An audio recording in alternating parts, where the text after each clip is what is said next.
When someone finds me for the first time after the animal has passed, I do a lot of spirit talk sessions, meaning I connect with animals that have crossed over, right? When someone hasn't worked with me when the animal was still in their body, often it's grief, guilt, guilt, and blame, self-blame or blaming the veterinarian or something like that, right? And so again, the first step is to acknowledge and say, yeah, nothing is wrong with you. You shouldn't feel any different if you allow yourself to feel things. The guilt stuff and the blame stuff that we blame each other or a veterinarian or the surgeon who performed a surgery or what have you, right? For me, those are distractions.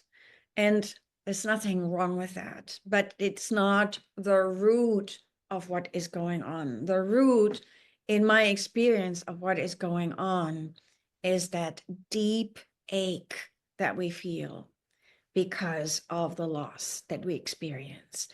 And this heartache, which is because of our love, that is why we feel this deep ache. We cannot change it. We cannot, it's a finite situation.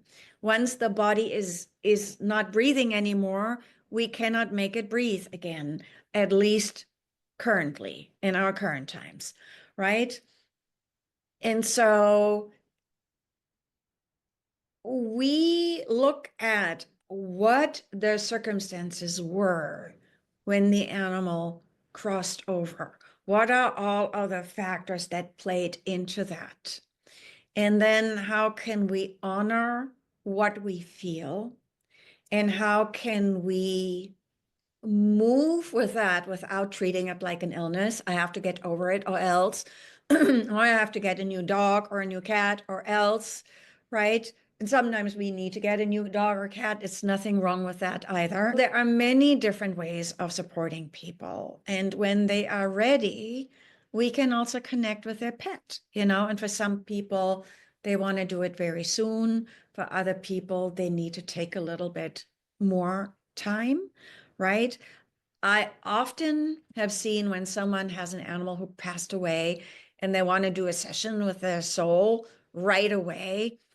For some people, it really works. Some people, for some of us, the grief is so all encompassing. I call it like a thick blanket. And it's very hard to feel anything else, right? So I just want to discern with my clients, what can you experience? What are you ready to experience? And very often people want to know, are they okay? Do they know that I love them? I feel so, please tell them I'm so sorry.